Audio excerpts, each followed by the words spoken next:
Estamos no segundo episódio da série Judaísmos, em que falamos sobre as linhas religiosas judaicas. Na semana passada, nosso tema foi reformismo. Hoje é dia de falar sobre a ortodoxia. Em cada um dos episódios, entrevistamos rabinos que seguem essas linhas judaicas.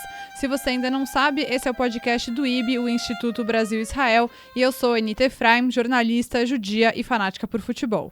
E eu sou Daniel Dweck, cientista social e colaborador do Instituto Brasil-Israel. Nosso convidado hoje é o rabino Sanem Sonei-Reich, do Makom Jardins Moema, um centro para jovens. Sani, a gente gosta de começar do começo daqui, então muito obrigada por vir ao estúdio conversar com a gente. Eu que agradeço pelo convite, fico lisonjeado de participar de um programa que está dando o que falar. Olha, que bom. Como surgiu a ortodoxia como linha religiosa? Então, vou explicar para vocês. Vamos partir do sentido da palavra ortodoxo. O que significa ortodoxo? É quem segue fielmente um princípio.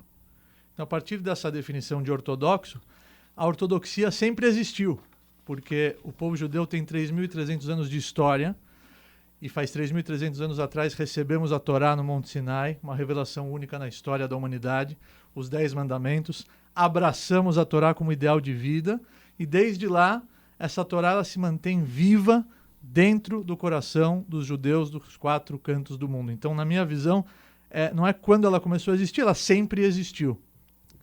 Teve um momento da história que ela ganhou força, por exemplo, mais ou menos em 1846, quando nasceu o Iluminismo na Europa, com Mendelssohn. Então, essa observação ela começou a ficar um pouco enfraquecida dentro de comunidades judaicas na Europa. Então, os judeus que sim estavam observando a Torá de uma forma ortodoxa, ou seja, sendo fiéis àquele princípio, precisaram se unir, se proteger para que essa chama não se apagasse. Há quem diga que a linha ortodoxa, dessa maneira como a gente está conversando agora, nessa definição, é uma resposta, inclusive, ao judaísmo reformista que surgiu no Iluminismo. Exatamente. Então, na minha visão, a visão do Rav Sani é que ela sempre existiu, ela ganhou força na época do Iluminismo, com Moshe Mendelssohn, que aí alguns judeus começaram a parar de observar como era observado dentro das comunidades europeias, então as comunidades começaram a se fortificar mais e abraçar isso como uma bandeira viva para que as comunidades não se dispersem na diáspora. Talvez vale ilustrar para o nosso ouvinte que até meados do século XVII, mesmo do século XVIII, as comunidades judaicas na Europa viviam principalmente entre si. Eram comunidades fechadas, pouco aceitas entre os não-judeus. E o que acontece, principalmente a partir da Revolução Francesa, é que os judeus são emancipados, passam a ser incluídos na sociedade. Isso faz com que o judeu se pergunte quem é ele, se ele é judeu, se ele quer continuar sendo judeu, porque se antes ele não tinha opção, a partir desse momento ele começa a ter opção. Começam a surgir outras possibilidades, as próprias linhas judaicas, elas se multiplicam e talvez seja aí o momento... a gente chama de Ascalá, né, que é o iluminismo judaico. A Ascalá foi o iluminismo e nesse momento grandes líderes grandes rabinos, grandes líderes das comunidades judaicas europeias acabaram levantando essa bandeira justamente para proteger... É que antes era o judaísmo, né? Exatamente. Igual eu falei, não existia enxergar um judeu que não praticava e que não era ortodoxo, que não era fiel a esse princípio. Então, a partir do momento que a Ascalá, igual você falou, começou a aparecer e ganhar força, então grandes rabinos e líderes judaicos da Europa começaram a levantar essa bandeira e proteger as suas respectivas comunidades. Sani, vou fazer... Desculpa, rabino. Pode chamar de Rav Sani. Rav Sani, vamos ajustar assim. O pessoal me conhece mais assim. Rav Sani, vou te fazer uma pergunta que a minha é muito cara e acho que a gente tenho certeza que não vamos concordar. Quem é judeu para a ortodoxia? Então, de novo, pela Torá, o judeu é aquele que nasce de um ventre judaico. A partir do momento que a gente tem um Sefer Torá, um livro de Torá dentro das sinagogas no Aron HaKodesh, naquele armário que fica lá no palco, atrás da bimá, do púlpito de rezas, e lá dentro tem um rolo da Torá, e essa é a Torá que a gente recebeu faz 3.300 anos atrás, e que a gente aceitou antes de saber o que estava escrito, que a gente falou na Sevenishma, faremos e depois ouviremos, o que é algo curioso. Normalmente, quando você vai assinar um contrato, você lê o que está escrito, você pede para adicionar uma cláusula para pagar outra, mas o povo judeu falou, na Sevenishma, se é Deus que está oferecendo, então é bom. Então a gente, antes de mais nada, aceitamos, depois a gente vai ouvir o que está escrito. Essa Torá, ela tem critérios e são as instruções do autor do universo, do Criador, e esse autor ele colocou como critério, igual quando você quer virar americano, como é que você tem que proceder? Você vai lá na embaixada americana, existem critérios que o governo americano estipulou, ou qualquer outro tipo de nacionalidade. Então, pela Torá, o judeu é aquele que nasce de um ventre materno, de um ventre judaico, por parte de mãe, e a explicação cabalística é que a alma, ela entra no feto no 40º dia de vida do feto. Então essa alma está extremamente conectada com a alma da mãe. Então a mãe que concebe, a mãe que engravida, que dá à luz, o feto que ela carrega por 9 meses, a sua alma está extremamente conectada com a alma do feto, porque o feto ele recebe a sua alma no 40º dia de vida. Ela está extremamente conectada com a alma da mãe. Então a mãe ela recebeu esse presente de dar o status para o seu filho de judeu, e as mulheres merecem, porque elas estão em um nível espiritual mais elevado do que o homem, assim fala a Kabbalah. Agora, além de filhos de mãe judia, também há a conversão. Como funciona a conversão no caso da ortodoxia? Então, pelo judaísmo, pela Torá, qualquer ser humano pode se converter ao judaísmo. Basta ele querer de verdade. Basta ele realmente mostrar que ele está interessado em abraçar a Torá como seu ideal de vida e fazer parte da comunidade judaica, e não por interesses pessoais, matrimoniais, financeiros. Então, se ele realmente quer, por livre e espontânea vontade, ele tem todo o direito de se fazer parte, de se converter, e é um processo que não é rápido, não é de um dia para a noite, mas se ele quiser, ele pode. Nós presenciamos várias conversões históricas, como, por exemplo, a própria bisavó do rei Davi. O rei Davi, ele é neto de uma mulher que se converteu. Ela fazia parte do povo de Moab e ela se converteu, a famosa Ruth, a Moabita. Então é possível sim se converter pelo judaísmo, pela Torá. Acho importante Agora posso dar uma observação? Por favor. Mesmo que é possível se converter, não tem problema nenhum, e pelo contrário a Torá ela orienta a todos nós amarmos o convertido e abraçarmos ele com amor e carinho. A Torá e o judaísmo não é uma visão missionária. Nós não temos uma visão de querer converter todo mundo. Não somos proselitistas. Exatamente, Anitta. Por quê? Porque o judaísmo acredita que é necessário que todas as nações existam, todas as religiões existam, porque cada um tem um papel, cada uma tem a sua peculiaridade, cada uma vai contribuir para a humanidade de acordo com a sua luz. Então o judaísmo ele abre as portas para quem quer se converter, mas nós não somos iguais a outras religiões que, obrigatoriamente, nós precisamos converter a todos, e quem não pensa igual a nós, está errado. Não, a visão judaica é que todo mundo se abraçando, se respeitando, todo mundo se abraçando e respeitando, vamos conseguir chegar no plano que Deus tem para toda a humanidade. É só para ilustrar, para quem não está tão familiarizado com isso, é muito comum, né, que na comunidade judaica, quando vai haver um casamento, se uma das partes não é judia, né, haja essa conversão neste momento, então, para que haja só para ilustrar exatamente o que você estava dizendo. Sim. Mas só para a gente finalizar essa parte da conversão, como a ortodoxia vê a conversão por outras linhas judaicas? Por exemplo, meu caso, eu sou convertida pela linha conservadora. Certo. Como que é? Eu sou acolhida também, por exemplo? Nita gosta de bola na fogueira. Então. Gente, mas a gente tá aqui, a gente pode concordar em discordar, né? Então, mas eu preciso saber a resposta. Tá certo, ela tem todo o direito de perguntar. Ela, igual a gente falou, a Torá, ela é uma, e a palavra ortodoxia, que eu não gosto de usar, mas ela é a tradução de ser fiel a um princípio. E quem estipulou esses princípios? Se foi um ser humano, se foi uma pessoa que escreveu, eu não preciso observar o que ele escreveu. Ele escreve, eu apago. Agora, se é Deus que estipulou esse critério, se é Deus que escreveu a Torá, se ele é o autor da obra, e se ele assinou essa obra em diversas passagens que a gente consegue enxergar claramente que ela é divina, que ela é perfeita, que ela é magnífica, então quem sou eu para chegar e mudar o critério que ele estipulou e que está lá registrado há milhares de anos. Então, a minha visão é que nós não temos o direito. Se eu pego emprestado o teu óculos você me empresta o seu óculos, eu esqueci o teu nome? Daniel, se eu pego o seu óculos emprestado, aí você me empresta ele e depois de uma semana eu devolvo, ele é preto, né? Eu devolvo ele e pintei ele inteiro de azul. Aí você fala, mas o que você fez com o meu óculos? Ele era preto. Eu falei, não, mas azul fica mais bonito. Eu falei, mas não era seu. Você não tem o direito de pintar ele de azul. Eu te emprestei, mas você tem que cuidar dele, porque eu te emprestei ele preto, você tem que devolver ele preto.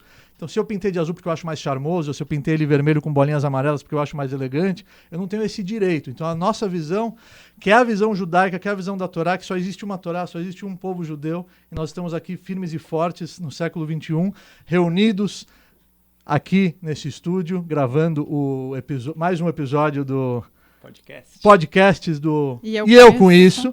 Então, a visão da Torá é que existe um critério e que esse critério tem que ser respeitado, igual a gente está numa empresa. A empresa tem um estatuto. A gente tem que confiar no CEO da empresa, que esse estatuto é para o bem dos funcionários, que esse estatuto é para o bem do ambiente da empresa. Se ele é opressor, se ele é algo que realmente não faz sentido, então a gente vai poder questionar. Mas se a gente, ao longo do tempo, a gente vê que isso aqui é o equilíbrio, e que o povo judeu precisa existir, os outros povos precisam existir, e que ninguém precisa se sentir mal porque ele não é judeu. Pelo contrário, ele pode exercer o seu papel na terra perfeitamente, ele pode herdar o mundo vindouro exatamente igual o judeu, sem problema nenhum, se respeitando, se amando, todo mundo se abraçando. Essa é a nossa visão. A pessoa não precisa se sentir mal porque ela não é judia de acordo com a Torá. Ela não vai ser cobrada por isso, e ela não vai perder a recompensa dela depois de 120 anos bem vividos aqui na terra. Pelo contrário, ela vai ser muito bem respeitada, ela vai colher os frutos que ela plantou aqui na sua existência física, e ela vai conseguir, inclusive eu trouxe aqui até uma passagem que eu posso ler para você, Anitta, até para te tranquilizar.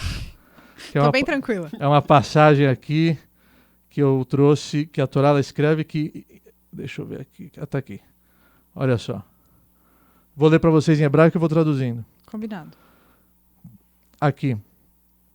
Kol echad mibnei enosh yagia lishlemuto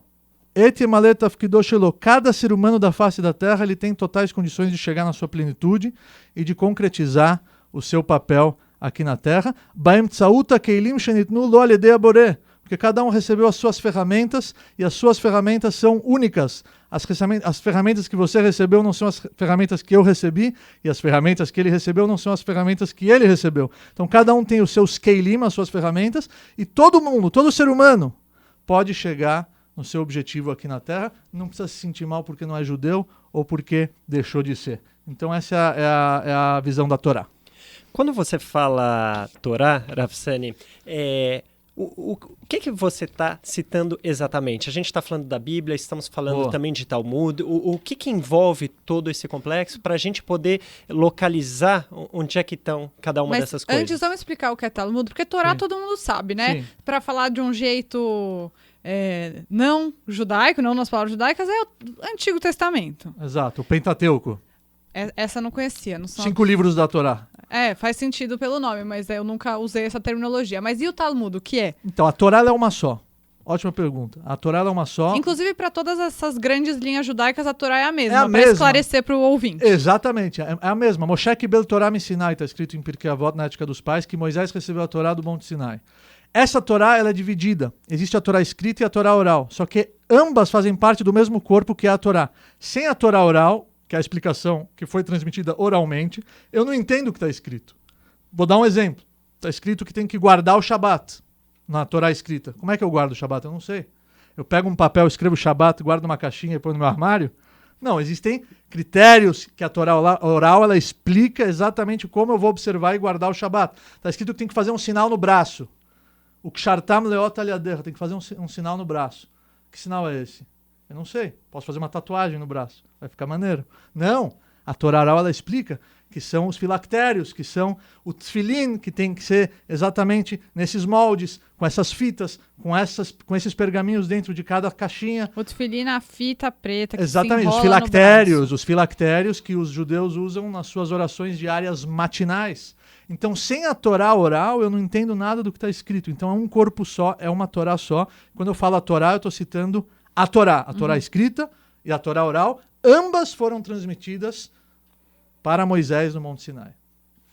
Agora, tem uma questão que eu acho que vale a pena trazer, principalmente para você que não tem medo das perguntas, que é a seguinte, algumas práticas do passado, mesmo quando ainda não havia essa distinção entre ortodoxia, reformismo, elas deixaram de ser feitas. Eu vou dar um exemplo aqui que é bem conhecido.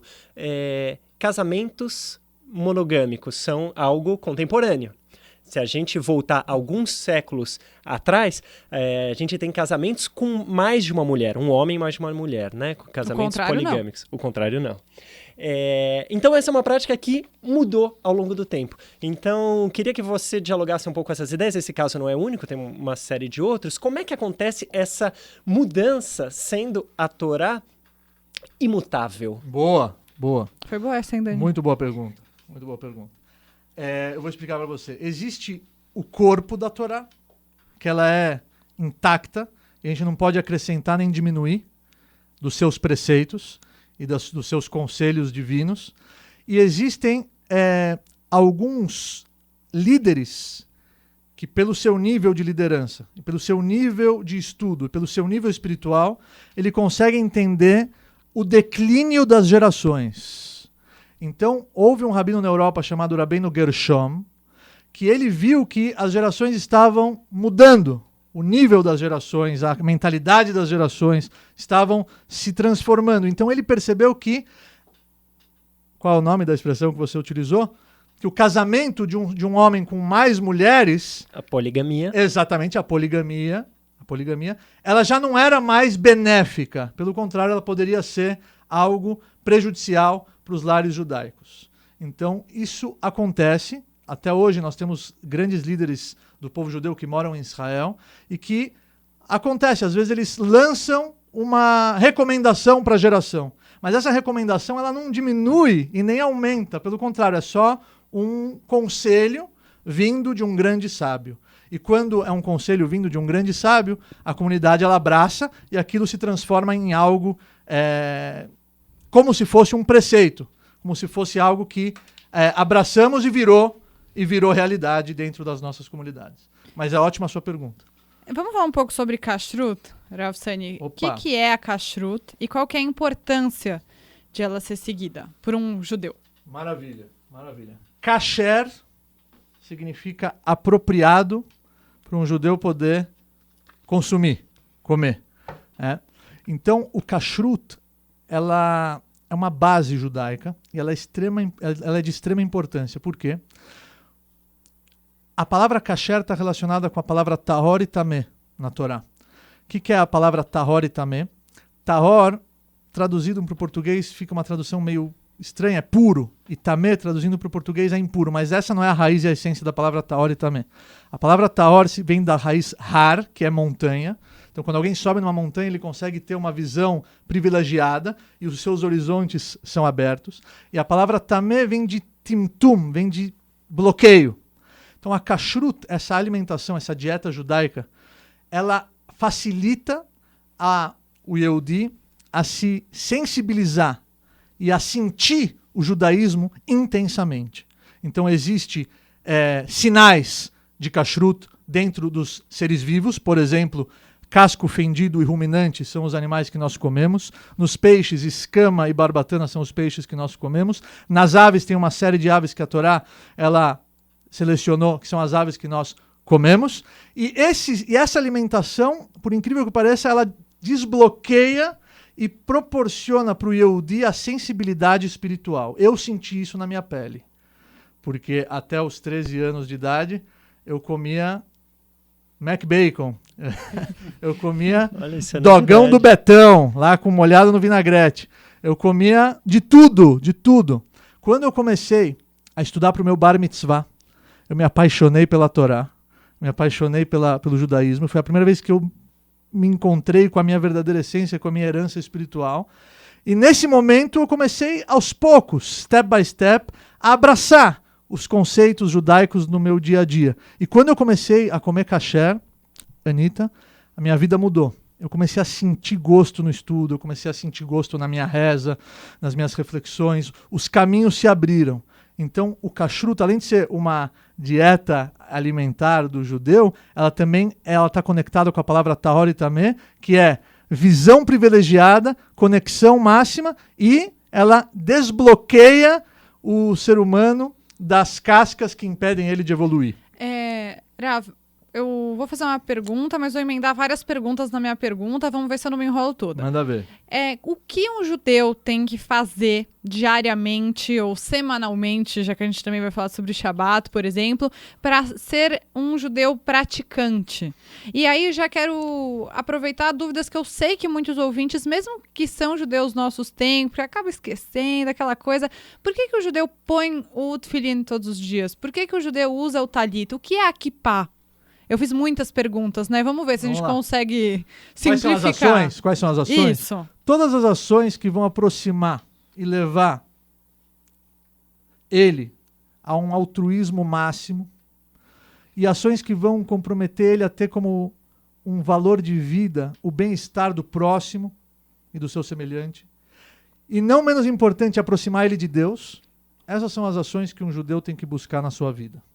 Agora, você perguntou da kippah. A kippah, ela é um costume judaico. Gente, a kippah, tá? A gente fala a kippah. Até vou tirar aqui. A kippah, na verdade, ela é um costume judaico que virou, igual eu falei. Rabinos da época do Talmud começaram a aconselhar o uso da kippah como um sinal de respeito no momento em que você está rezando, no momento que você está conversando e falando com Deus. Isso virou um costume que abraçamos porque grandes líderes daquela época recomendaram. Então ela é um sinal de que existe alguém acima de todos nós, sempre. Inclusive eu achei um absurdo, eu estava na Europa e eu li a notícia da proibição do uso da kippah lá na Alemanha, eu fiquei indignado, até escrevi um artigo que foi para a Folha de São Paulo. Porque, peraí, como eu tirei a kippah, tá escorregando o fone aqui.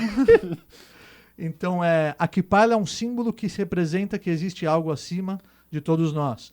Então, todas essas ações, elas aproximam o judeu da sua missão e do seu legado, como judeu individual, como judeu pertencente ao povo judeu e como judeu pertencente à humanidade. Agora, você perguntou também do tefilin e de outros preceitos, quais foram eles?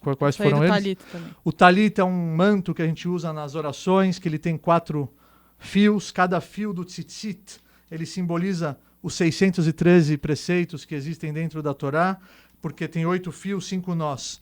5 mais 8 dá 13. A numerologia da palavra tzitzit é 600, então dá 600 mais 13, 613. Então, para a gente lembrar de todos esses preceitos. São as mitzvot. As mitzvot, muito bem, Anitta. E o tefilin... 10 para mim. 11.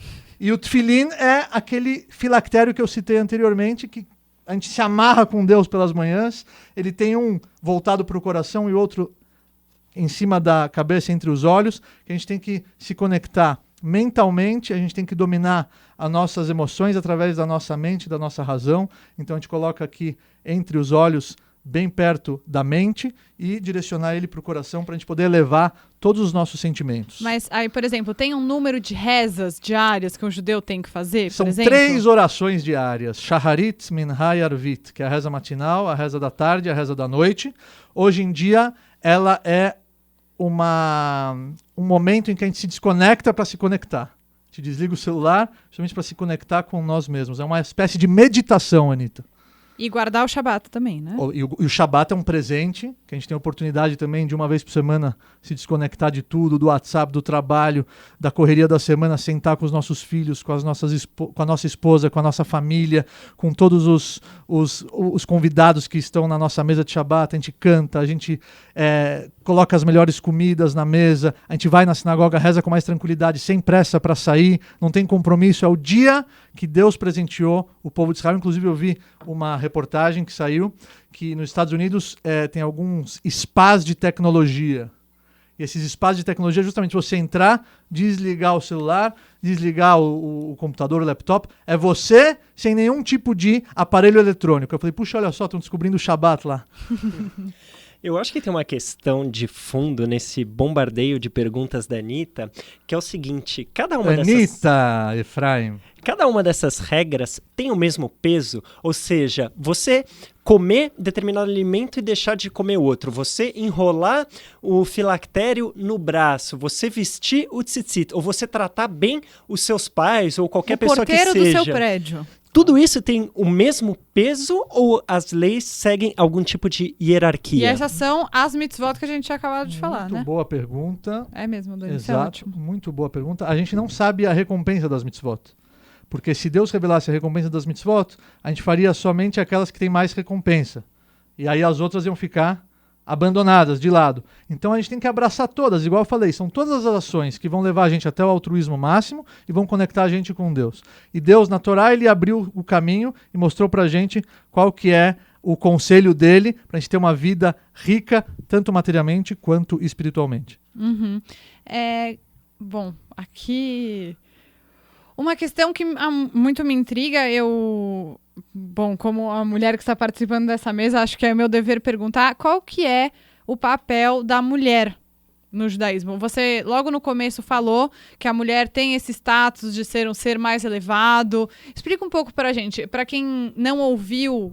Eu gosto de fazer esses paralelos porque o judaísmo, por ser tão diverso, ele é extremamente interessante. Então, na semana passada, quem ouviu, e pra quem não ouviu, conta um pouco, o rabino que estava com a gente, o Uri, que é reformista, estava falando que, por exemplo, no reformismo, a ideia é que as mulheres elas tenham o mesmo papel, as mesmas funções que os homens. Então, as mulheres no reformismo, elas podem usar talita, elas podem colocar a kippá, muitas colocam tefilim também. Na ortodoxia, qual é o papel da mulher? Qual é essa diferenciação do que ela pode ou não pode, deve ou não deve fazer?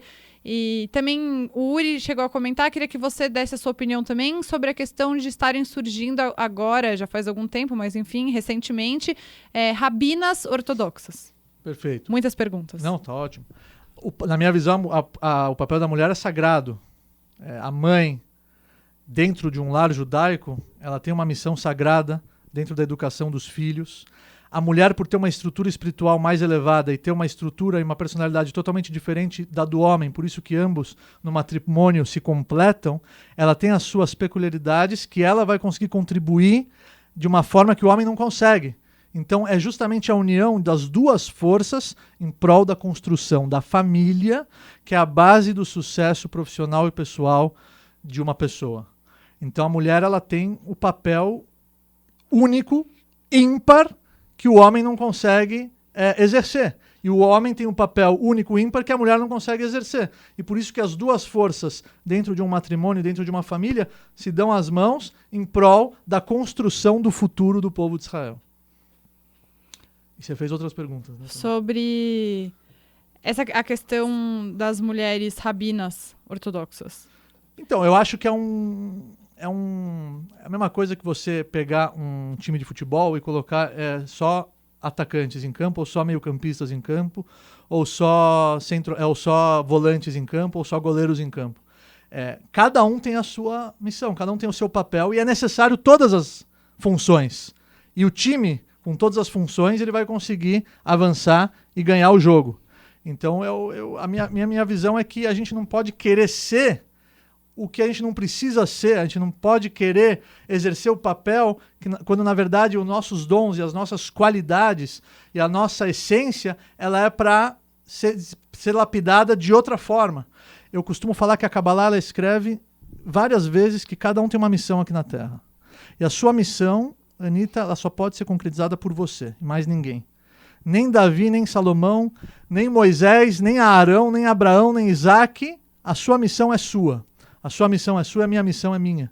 Eu costumo contar a história do grande maestro Toscanini, que uma vez ele estava sentado na sua casa, se preparando para escutar uma melodia que a Filarmônica de Chicago ia reproduzir, que ele mesmo compôs, e no meio que ele estava prestes a começar a degustar a sua melodia, batem na porta, era um repórter, queria entrevistar ele. Ele falou, puxa, agora não dá porque eu vou ouvir a Filarmônica reproduzir a minha sinfonia. Ele falou, posso escutar com você? Ele falou, pela sua coragem, vem, mas não abre a boca. E aí o repórter ficou observando Toscanini com os olhos fechados, escutando a melodia que a Filarmônica de Chicago estava reproduzindo, que ele mesmo compôs, e ele estava assim, com os olhos fechados, feliz, degustando a música. Quando terminou, o repórter foi logo à sua primeira pergunta. E aí? O que você achou? E o Toscanini falou, pena que em vez de 18 violinistas só tinham 17. Aí o repórter fingiu que acreditou, obviamente, porque é impossível ele só de escutar, saber se tinham 18 ou 17, continuou a entrevista, agradeceu e foi embora, mas ele ficou com aquilo na cabeça. E aí ele foi e ligou para Chicago e perguntou quantos violinistas tinham lá. E aí falaram para ele, olha, eram para comparecer 18, mais um não pôde vir, então a gente começou a apresentação com 17. Ele ficou com uma curiosidade de saber como o Toscanini sabia só de escutar. Então ele voltou para casa do Toscanini e perguntou para ele, eu liguei para Chicago e realmente só tinham 17, como é que você sabia? O Toscanini olhou para ele e deu risada, assim, como é que eu sabia? Eu que compus a melodia. Para cada músico eu projetei uma nota específica que só ele pode reproduzir, mais ninguém. Então é a mesma coisa, pessoal. Aqui, na nossa existência física, existem melodias que o grande maestro do universo projetou para cada um de nós. Então, cada um tem que buscar dar o seu máximo com as ferramentas que ele recebeu, com os dons e com a personalidade que ele ganhou de presente desse grande maestro. Nesse sentido, não há rabinas mulheres. Existem, até maiores do que os rabinos. Por exemplo, o Rav Chaim Kanievsky, que Deus cumpriria a sua vida até os 120 anos. Hoje ele é um dos maiores rabinos do planeta, que mora em Bnei Brak, em Israel. A sua esposa já falecida, a Rebbetzin Kanievsky, a Rabbanit Kanievsky, dizem que a bênção dela era maior do que a dele. Havia uma fila até maior do que a fila para receber o conselho do Rav, para receber o conselho da Rebbetzin, da Rabbanit Kanievsky. Então existe, mas ela em nenhum momento precisou querer parecer um rabino para chamar atenção ou para que escutem as suas palavras, a sua sabedoria. Não, as pessoas apreciavam ela justamente porque ela era ela. Então, se a gente quer agradar a Deus, a minha visão, agora o Rav Sani que está falando, seja você mesmo, seja original. Não tente copiar ninguém. Então, por exemplo, cursos para mulheres serem rabinas, isso você, como rabino, não acredita. É o que você está falando, é sobre a própria sabedoria de ela no papel dela. Só para a gente esclarecer. Ela sendo a melhor versão dela mesma. Esse é o maior desafio da vida. A gente chegar lá em cima, Deus não vai perguntar por que você não foi o Rav Kanievsky, Daniel. Deus vai perguntar por que você não foi o Daniel. É isso que ele vai querer saber de você. Vamos falar um pouco sobre Israel, Rav?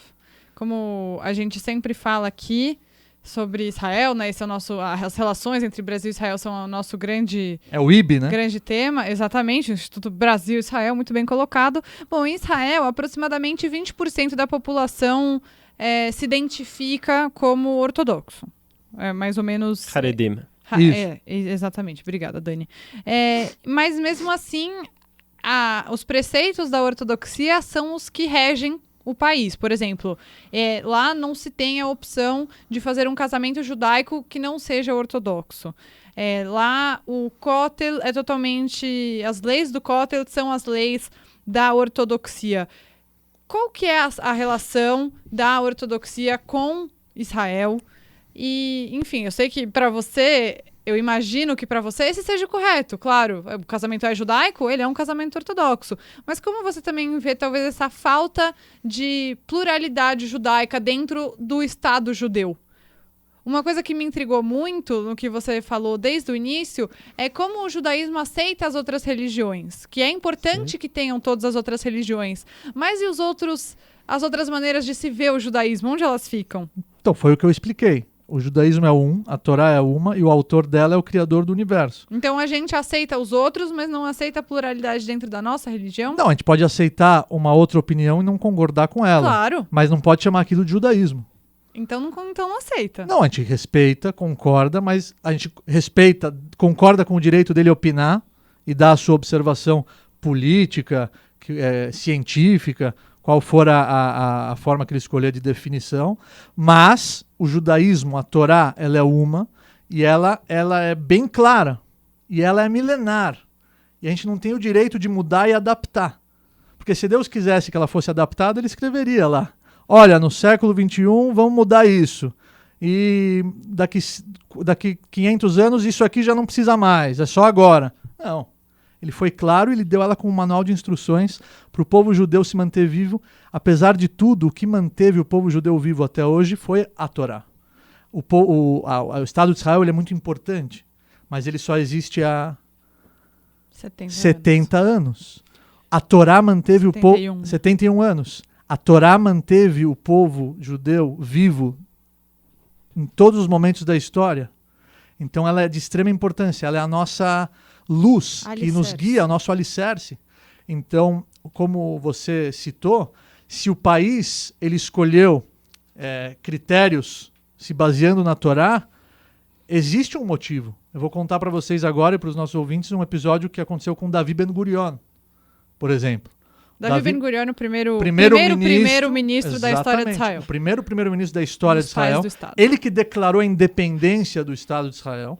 Eu estava agora na Espanha com 600 jovens, 26 brasileiros. O Macom, que é a instituição que eu coordeno, o Macom Jardins, o Macom Moema, tem outras 2 unidades, uma em Pinheiros e uma em Higienópolis, que é um centro jovem. A gente promove uma vez por ano um curso de liderança para preparar os nossos jovens para serem líderes. E a gente faz uma viagem. Cada ano é um país. O ano passado foi em Londres, esse ano foi na Espanha. E eles entram em contatos com outros jovens de outros 20 países.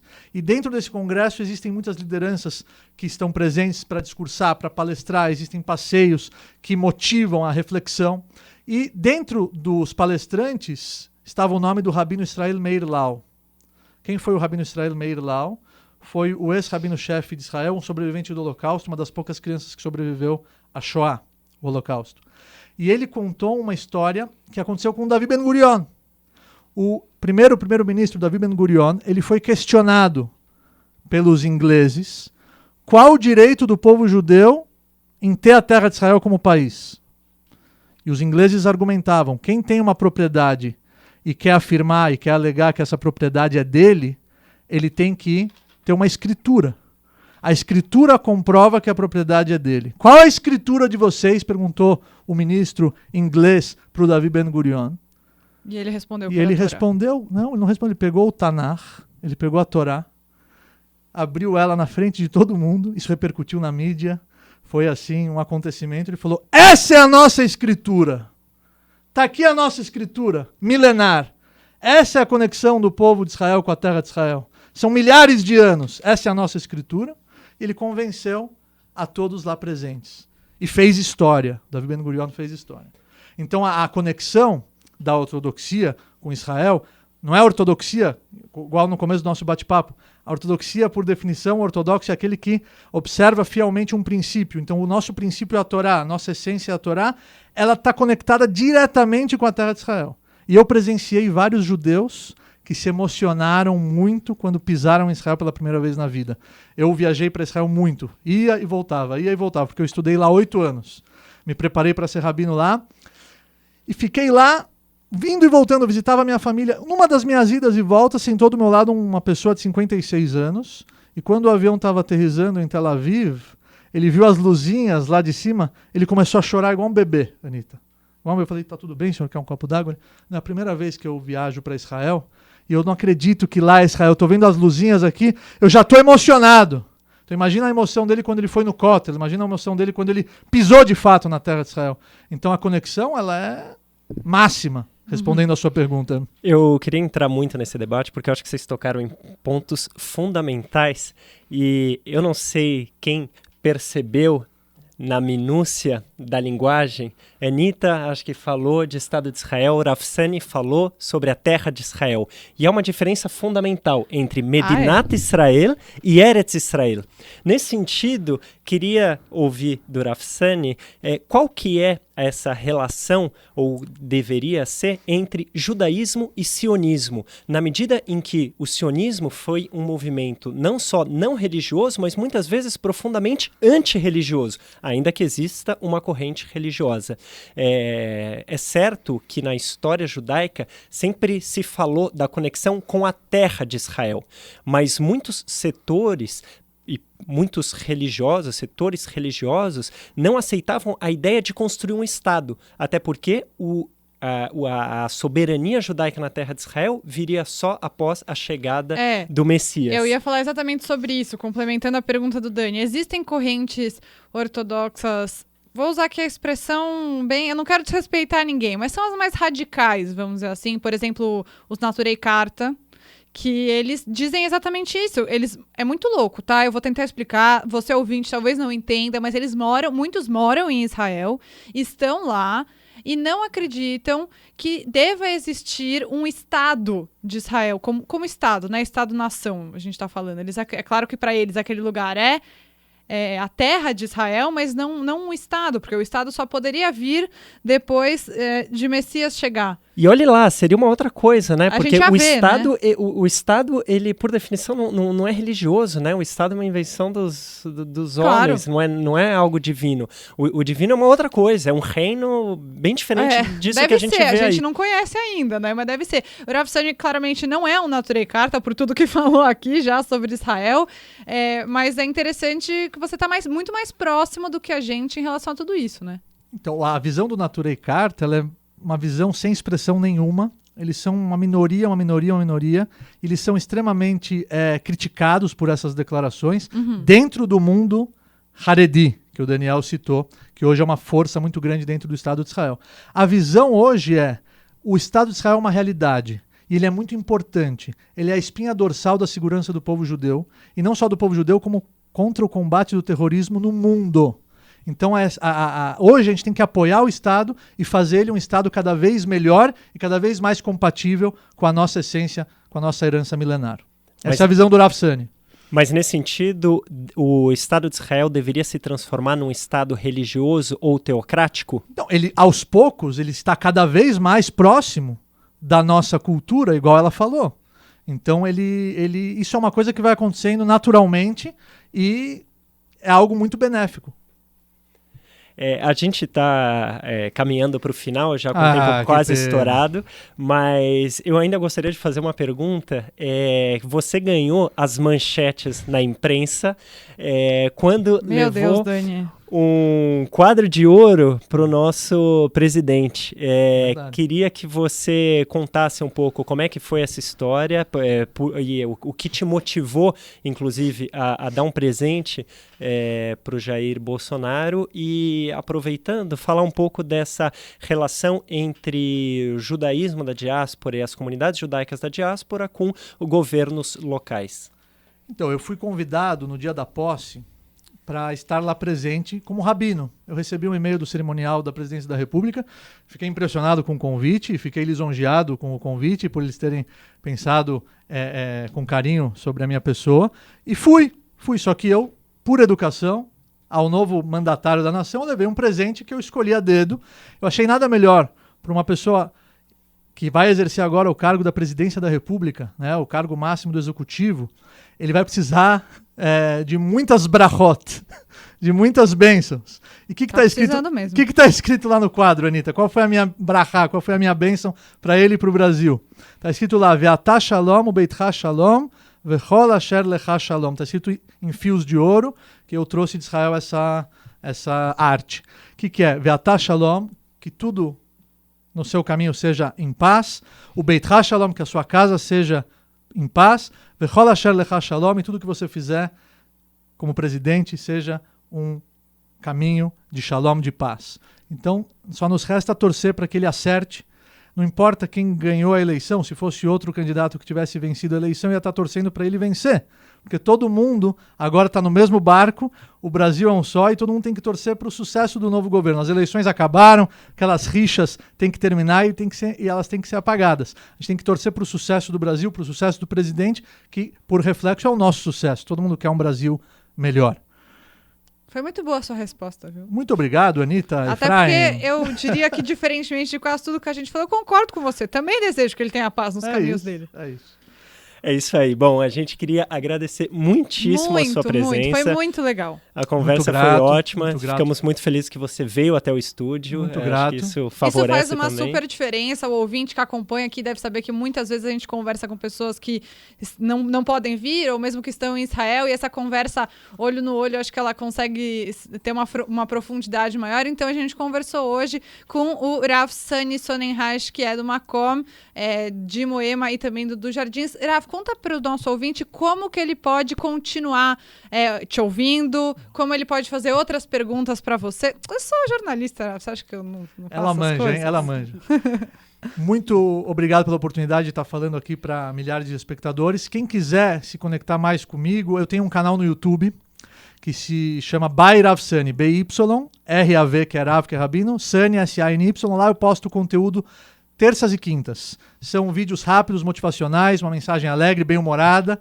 E você pode ir lá se inscrever no canal, compartilhar os vídeos. No Instagram também é By Rav Sani, B-Y-R-A-V, Sani, S-A-N-Y. No Facebook também é By Rav Sani, B-Y-R-A-V, S-A-N-Y, Sani. Então estão todos convidados para me acompanhar lá no Você canal e responde nas os redes comentários? sociais. Respondo os Então comentários. pode perguntar. Inclusive tem um quadro lá, Rav Sani Responde, que as pessoas Aqui, podem ó. mandar perguntas diversas sobre mim, sobre o judaísmo, sobre qualquer assunto, e eu respondo em vídeos que eu gravo especialmente para responder com atenção todos os comentários e as perguntas dos meus seguidores. E no Makom eu tô todos os dias. A gente tem 4 centros jovens espalhados em São Paulo. Um do lado da Hebraica, Makom Hebraica, a gente tem o Makom Higienópolis, na Rua Goiás, e os Makoms que eu faço parte diretamente como diretor é o Makom dos Jardins e o Makom de Moema, e lá a gente tem grade semanal, almoço, debate, curso, aula, viagem para a comunidade judaica jovem, se conhecer, se auto-impactar para impactar o mundo. Então tá bom. Muito obrigada, Rav. Obrigado, Anitta. Obrigado, Daniel. Foi um prazer estar com vocês. Valeu, brigadão. E o ouvinte, até semana que vem.